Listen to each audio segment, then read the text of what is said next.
Hi, everyone. My name is Nathan Johnson. I'm an application development scientist here at Zeiss. My background is in material science. And for the past year or so, I've been working on a GPT controller for running workflows in a Zeiss Versa X-ray microscope. And I'd like to share that with you today. So the prototype I'm going to show you is an autonomous system for operating an X-ray microscope. A couple of the things it can do: it can design and execute user workflows based on natural language inputs. It can perform image analysis tasks on the acquired data sets and then feed that back into the instrument to reacquire or update your acquisition settings. You can interact with it using natural language, and specifically, you can use domain specific language or jargon from your field of study to interact with the instrument. They can also perform literature reviews, both on Zeiss technical documents, manuals, and published literature, in order to recommend acquisition parameters for any acquisition or analysis task. I want to give you a brief overview of what X-ray microscopy or X-ray tomography is and how it works. So typically, you have some fixed X-ray source, which is shining on a sample. The sample sits on a rotation stage. The stage also has X, Y, and Z motion. And then on the other side, we have a detector, which can capture 2D images like the ones that you're seeing here. These are called a projection image. We collect a lot of these projections of the sample at different angles, and then we can reconstruct those projections into full 3D volumes. These 3D volumes can then be sliced into images from along any arbitrary view, and then we can do quantitative analysis using Python-based tools or GUI-based tools. In this case, we're looking at the internal defects from this sample that we've segmented. This is an example of the type of workflow a material scientist or anyone might run with a Versa. So what are the steps that would actually be required to automate this type of pipeline and enable users to be even more powerful in using the Versa? Well, there's a couple different minimum viable operations that the system should be able to do successfully every time. And if it can do those, then we can kind of build these small tasks into larger workflows. One of those tasks is we need to be able to choose acquisition settings appropriately for whatever we're working on. We should follow Zeiss technical procedures, but we also want to leverage user knowledge, any published literature, or prior experience. The system should be able to control the instrument. So it needs to be able to set the stage, the source, and detector positions. It should also be able to do things like center the sample in the field of view, correctly center on the axis of rotation, and calculate magnification based on the user requirements. And finally, it needs to be able to process images and volumes to measure different properties of interest. So in the case of X-ray data, this requires segmenting images using typical filters. And a bonus goal is if we can also give it a long-term memory of tasks and workflows. So kind of putting a couple different pieces together for how this system works, the Zeiss Versa XRM can be operated through a Python 2.7 API. This API can do all the things we'd ever want to do, such as move the motors and stages, set acquisition parameters, and execute data acquisition. A lot of X-ray image analysis tasks can also be done through Python.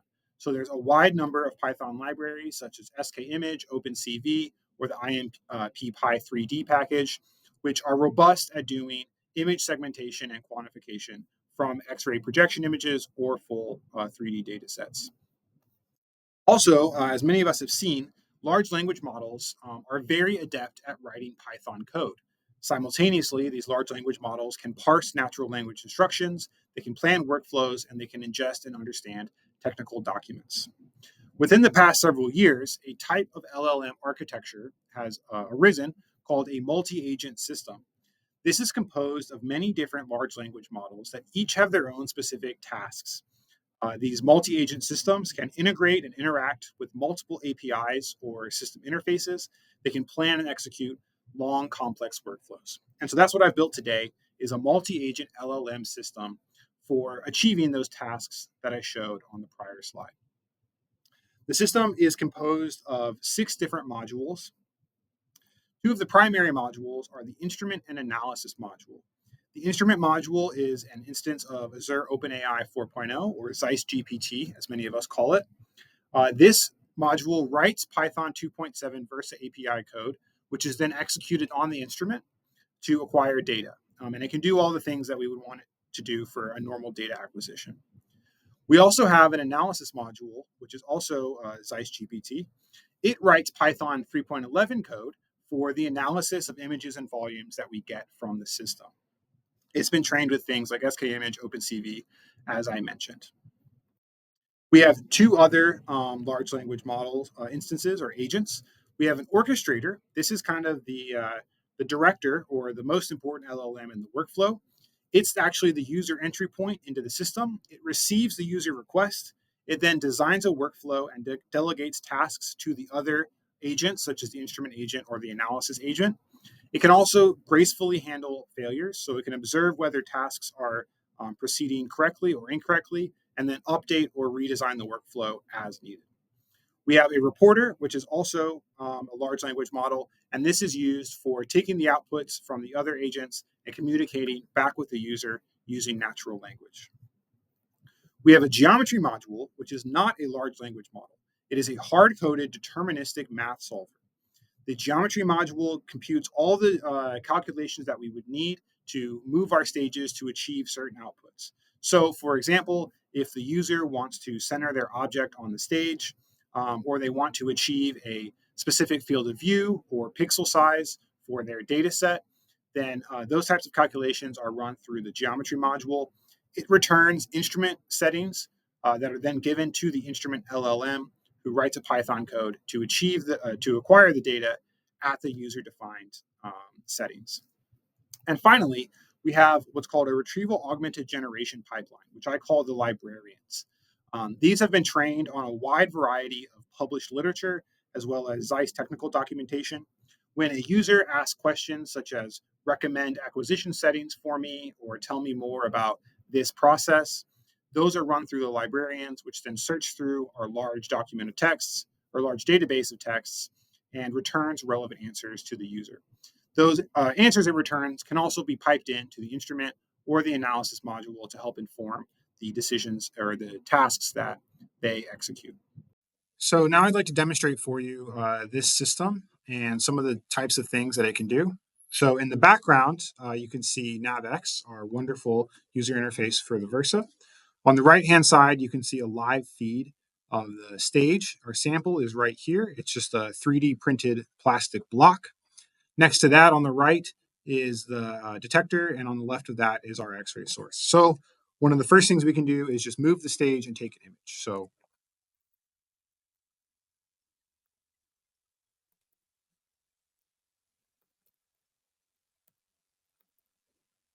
some like random stage position and take an image, create a plot of the image and show it to us.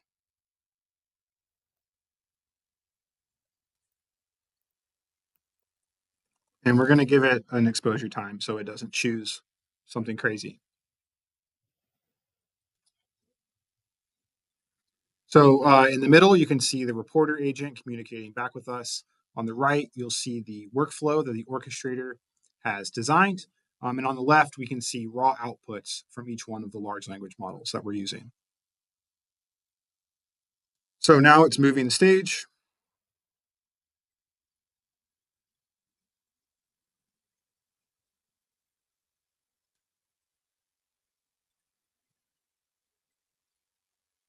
It took an image. And now we can see our sample on the stage. So the sample is not very well centered on the stage, something that we probably want to fix. So let's do this. Segment the most recent image using a lower Otsu filter. Find the centroid of the segmented region. Create a plot that shows the image, the segmented region, and the centroid. Use the centroid to calculate a new stage position that centers the centroid in the detector image. Move the stage to the new position take another image and show it to us.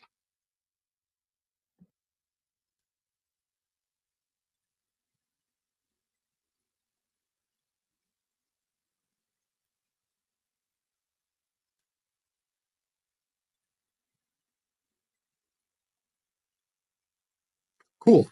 So here, this blue box is the segmented region, and then the red dot is the centroid of that segmented region. We want to move this red dot into the middle of the detector image.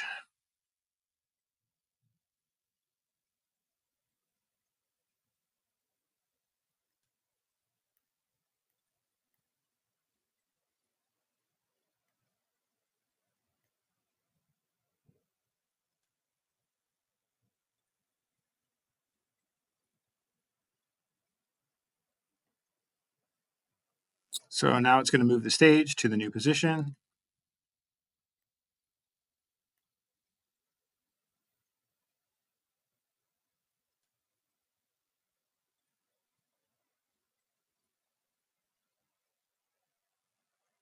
Cool. So here we can see where the sample was previously, and now we can see that it's been moved to the center.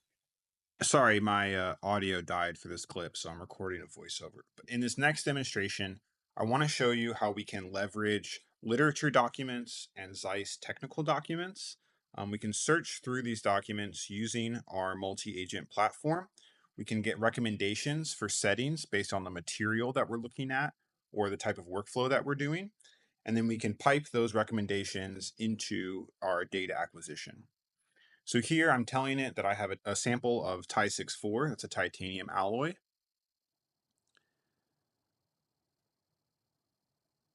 And I want to study the internal defects for these samples. I'm going to ask it for things to recommend like the X-ray source power and voltage settings, as well as what pixel sizes I should use to perform this kind of analysis.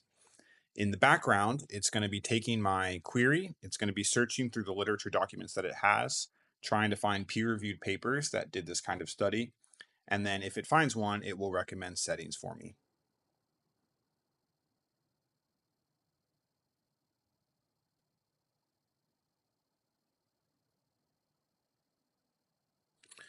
Cool, so we sent that off. We should get a response back pretty quickly.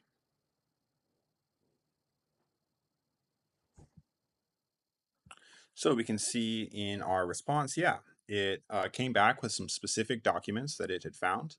It gives recommendations for, yeah, the X-ray source energy and voltage, the number of projections to use, the voxel size that we should aim for, all kinds of things.